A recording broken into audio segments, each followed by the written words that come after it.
ये है मधापुर गांव। यहाँ भले ही सुबह हो रहा है, लेकिन इस गरीब परिवार में दुख की अंधेरा छा रहा है। मीना के पति रवि किसी बड़ी बीमार से ग्रस्त हैं और बचने की उम्मीद नहीं है। मीना बड़ी चिंतित है कि वो अब जूही की पालन पोषण कैसे करेगी। मीना, मेरी बात ध्यान से सुनो। शायद आगे मैं तुम लोगों की साथ नहीं दे पाऊंगा। जिंदगी में तो कभी सुख नहीं दे पाया, लेकिन अब मरते वक्त भी तुमको कर्ज में डुबाकर जा रहा हूँ। जो उधार मंगल सेठ से लिया था, हो सके तो उधारी वापस कर देना, और अगर ना हो सके तो जमीन बेच देना। और आखिरी बात, ज्योति का ख्याल रखना। इतना कहते ही रवि इस दुनिया से चल बसे। दोनों माँ बेटी फूट फूट कर रोने लगे। जी, आपके बिना हम कैसे जिएंगे। पति के मृत्यु से मानो मीना की जिंदगी में भूकंप आ गया हो और सब कुछ तहस महस कर दिया हो। कुछ दिनों बाद सेठ अपना उधारी लेने आता है। देखो मीना, मैं अपना उधारी लेने आया हूँ। मैं तेरा दर्द समझ सकता हूँ, लेकिन मैं कुछ मदद नहीं कर सकता। मैं भी किसी से उधार लेके उधारी देता हूँ, मुझे भी ब्याज देना होता है। इसलिए या तो तुम मेरा पूरा पैसा ब्याज के साथ वापस दे दो, या फिर अपना जमीन मुझे दे दो।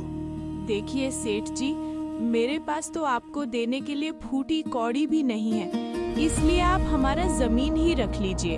ठीक है फिर, आज से तुम्हारा जमीन मेरा हुआ। अब मैं चलता हूँ। चलते चलते रास्ते में सेठ को गांव का सरपंच से मुलाकात होता है। अरे मंगल सेठ, कहाँ से आ रहे हो? मैं रवि के घर से आ रहा हूँ सरपंच जी। उससे उधारी बाकी था। अब तो रवि भी इस दुनिया में नहीं रहा और मीना के पास देने के लिए पैसे नहीं थे, इसलिए उन्होंने अपना जमीन मुझे दे दिया। तब तो अब उनके पास खेती करने के लिए जमीन ही नहीं बचा होगा। क्या करें, रवि की परिवार पहले से ही कितना दुख सहते आई है और पता नहीं कितना दुखों की सामना करेंगे। सरपंच जी, हो सके तो किसी अच्छा सा घर में कोई झाड़ू पोछा या बर्तन धोने का काम दिला दीजिए। कम से कम उस परिवार की गुजारा हो जाएगा। उसी दिन शाम को सरपंच जी धनराज के घर मीना के लिए काम की तलाश में जाते हैं।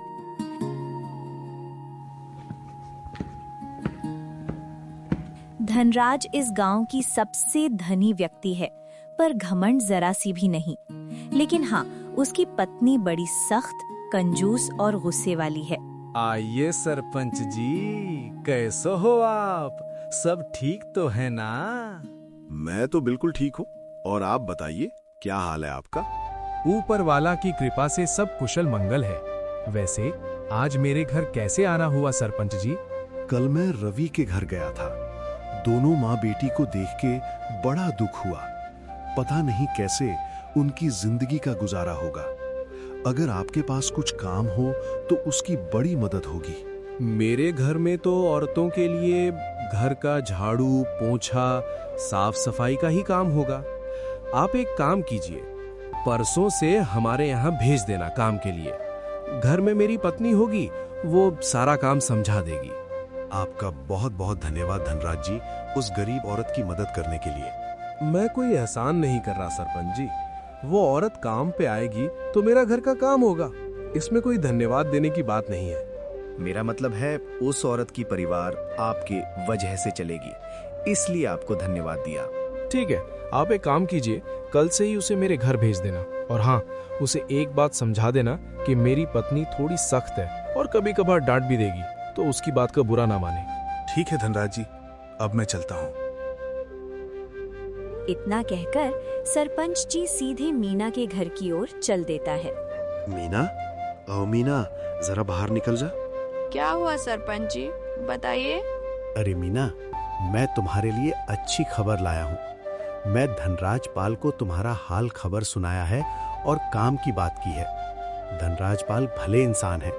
कल से तुम्हें घर की काम जैसे झाड़ू पोंछा, साफ सफाई, बर्तन धोने जैसे काम के लिए बुलाया है।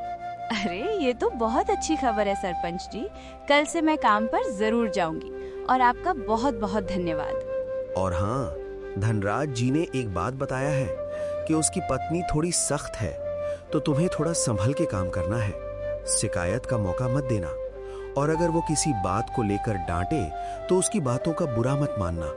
ठीक है सरपंच जी, इन सब चीजों का ध्यान रखूंगी है। इतने में सरपंच वहां से चले जाते हैं।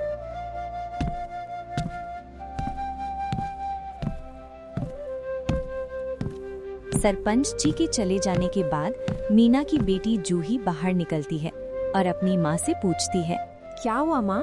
सरपंच जी आए थे, क्या क्या कह के गए? सरपंच जी बोल रहे थे कि धनराज पाल से बात करके काम दिलाया है। कल से काम पे जाना है, तुम घर पर ही रहना, कहीं मत जाना, ठीक है? ठीक है माँ, मैं घर पर ही रहूंगी। अगले दिन सुबह मीना धनराज पल के घर काम के लिए निकल जाती है। जूही घर के बाहर बैठी हुई थी। तभी वह कुछ बच्चों को स्कूल जाते देखती है और सोचती है, मेरे किस्मत में तो स्कूल जाना लिखा ही नहीं है, पढ़ाई के बारे में तो सोच के क्या होगा। इधर मीना धनराज पल के घर पहुंचती है और धनराज के पत्नी से मुलाकात करती है। अच्छा, तो घर के काम के लिए तुम आई हो क्या? जी मालकिन, मैं ही हूँ। क्या नाम है तुम्हारा? जी, मेरा नाम मीना है। तेरा नाम जो भी हो, मेरी बात ध्यान से सुनो। सुबह आकर सबसे पहले बर्तन धोना, फिर पूरे घर का झाड़ू लगाना, उसके बाद जो कपड़े धोने को रहेगा उसको धोना, और हाँ, कभी पीछे के बगीचा में भी काम रहती है। और आखिरी बात, कोई चालाकी नहीं, कोई सामान चोरी नहीं, वरना पूरा तनख्वाह काट लूंगी। जी मालकिन, मैं समझ गई। इतना बोलकर रेखा अंदर चली जाती है और मीना पूरे दिन घर का साफ सफाई करती है और बर्तन धोती है।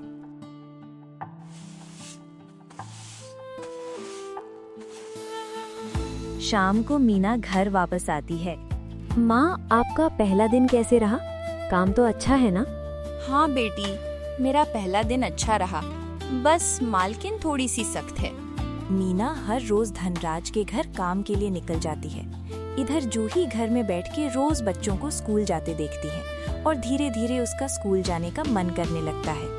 एक शाम जूही अपनी माँ से कहती है, मैं रोज बच्चों को स्कूल जाते देखती हूँ, मुझे भी स्कूल जाना है, मेरी भी पढ़ाई करने का मन है। स्कूल जाने की इच्छा होने से कुछ नहीं होता, पैसे भी चाहिए होती है। और तुम्हें तो पता ही है, घर में खाने के लिए एक दाना तक नहीं है, और तुम्हें स्कूल कैसे पढ़ा पाऊंगी? लेकिन माँ, ऐसे कब तक चलेगा? अगर मैंने पढ़ाई कर ली तो आगे जाकर कुछ ना कुछ कर लूंगी, नहीं तो पूरी जिंदगी मजदूरी करनी होगी। बात तो सही कह रही हो बेटी, लेकिन पैसे कहाँ से लाऊंगी तेरी पढ़ाई के? तेरा स्कूल में नाम भर्ती करने के खर्चा, किताबें खरीदने के पैसे, तेरी यूनिफॉर्म खरीदने के पैसे कहाँ से लाऊंगी? माँ की ये सब बातें सुनकर जूही मानो टूट सी जाती है, चुपचाप बिस्तर पर बैठ जाती है। अगले दिन मीना इसी चिंता को मन में लेकर काम पर जाती है कि पढ़ाई तो जरूरी है, लेकिन उसकी गरीबी ने रोक रखी है। मीना की उदास चेहरा देखकर रेखा पूछती है, क्या हुआ? बड़ी उदास लग रही हो आज। कुछ नहीं मालकिन। इतना कहकर मीना अपने काम पर लग जाती है। मीना को काम करते हुए कई महीने बीत जाता है। फिर एक दिन रेखा ने मीना से कहा, आज तुम मेरे बेटी की कमरा साफ करना, और हाँ, अच्छी तरह से करना, और जो पुराने किताब पड़े हुए हैं वो सब निकाल के गोडाउन में रख देना, समझ गई? मीना चुपचाप सर हिलाकर रेखा की बेटी के कमरे में चले जाती हैं और कमरा साफ करने लगती हैं। पूरे दिन कमरा साफ करने के बाद जब पुराने किताब गोडाउन में ले जा रही थी, तब उसके मन में एक ख्याल आया कि ये पुरानी किताबें शायद जूही के काम आ सकती हैं। लेकिन मन में ये भी डर थी, अगर मालकिन को पता चला तो उसकी तनख्वाह काट लेगी। लेकिन उसने हिम्मत जुटाई और शाम के समय जब घर जा रही थी, तब सारी किताबें घर लेके चली गईं।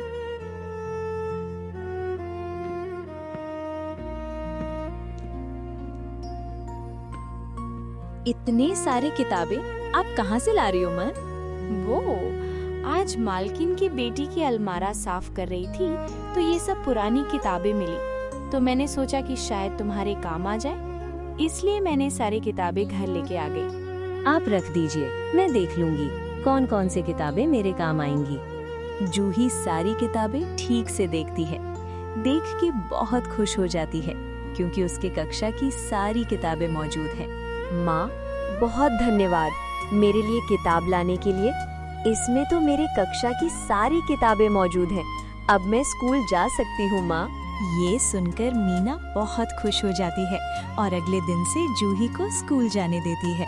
मीना ऐसे ही धनराज के घर रोज काम करने के लिए जाती और अपने परिवार चलाती और जूही की पढ़ाई भी पूरी करती।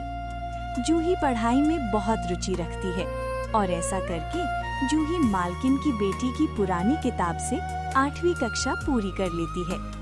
जब जूही 9वीं कक्षा में आ गई तो मीना अपने मालकिन की बेटी की पुरानी किताब ला रहे थे।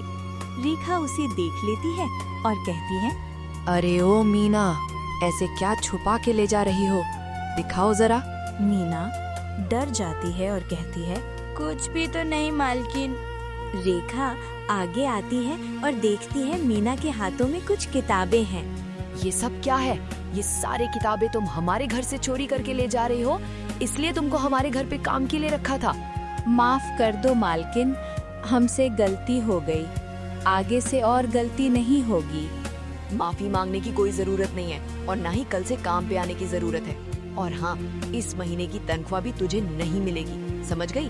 अब सीधा घर जाओ।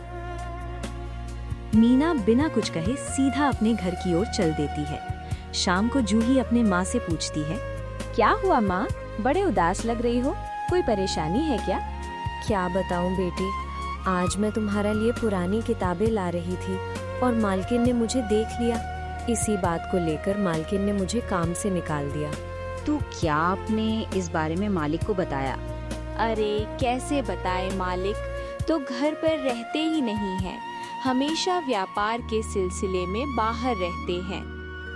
कई दिनों बाद धनराज अपने व्यापार से घर लौटते हैं और मीना काम पर ना दिखने के कारण अपनी पत्नी रेखा से पूछता है, इन दिनों मीना का क्या हुआ, काम पर नहीं आ रही है क्या? क्या बताऊं मीना, काम वाली के नाम पर चोर निकली, हमारे घर के सामान चोरी करने लगी, इसलिए मैंने काम से निकाल दिया। घर का कौन सा सामान चोरी किया उसने? मैंने उस बेटी की पुरानी किताबें गोडाउन में रखने के लिए कहा था, लेकिन उसने गोडाउन में रखने के बजाय अपने घर लेके चली गई और पता नहीं ऐसे चोरी कब से कर रही थी, इसलिए काम से निकाल दिया।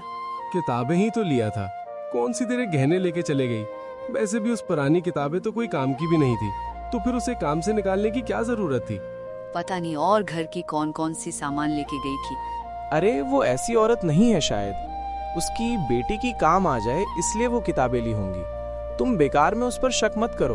इतना कहकर धनराज मीना की घर की ओर चले जाते हैं। मीना, तुम काम पर क्यों नहीं आ रही हो? मालिक, मैंने बहुत बड़ी गलती की है। मैं कई सालों से आपके घर से पुरानी किताबें चोरी करके ला रही थी ताकि मेरी बेटी पढ़ाई कर सके, और इस बार मैं चोरी करते हुए पकड़ी गई, इसलिए मालकिन ने मुझे काम से निकाल दिया। रेखा की बातों पर ध्यान मत दो। मैंने तुम्हें काम पर रखा था और तनख्वाह भी मैं ही देता हूँ। और जो किताबें तूने लाई थी वो कक्षा पास कर चुकी है, इसीलिए वो किताबें भी बेकार थीं। उसे तुम अपने बेटी के लिए ला सकती हो। अभी मेरे साथ चलो और जो किताबें तुम्हारे बेटी के लिए चाहिए वो सब मैं तुम्हें दूंगा, और रेखा की बातों का बुरा मत मानना। इतना कहकर धनराज मीना को अपने घर लेके जाता है।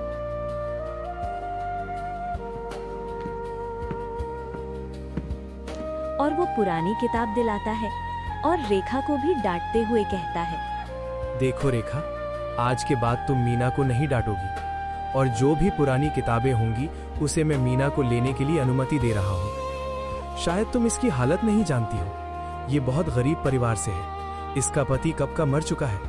इसका एक बेटी भी है, उसे पढ़ाने के लिए वो पुरानी किताबें लेके जाती है। तुम भी तो ऐसी ही थी ना, और आज अमीर हो गई हो तो इतना घमंड क्यों दिखा रही हो? आज से तुम मीना के साथ अच्छी बर्ताव करोगी, समझ गई? जी, मुझे माफ कर दीजिए। मीना, तुम भी मुझे माफ कर दो, मुझसे गलती हो गई। आज के बाद मैं तुम्हें कभी नहीं डांटूंगी। मीना खुशी खुशी सारी पुरानी किताबें लेकर अपने घर चले जाती है। ये देखकर उसकी बेटी बहुत खुश हो जाती है और ऐसा ही करके मीना अपनी बेटी की अच्छी पढ़ाई कराती है और एक दिन बड़ा ऑफिसर बना देती है। तो दोस्तों, आप लोग भी कोई भी काम हो, चाहे पढ़ाई हो, कभी हार मत मानना। ऊपर वाला आपकी मदद जरूर करेगा।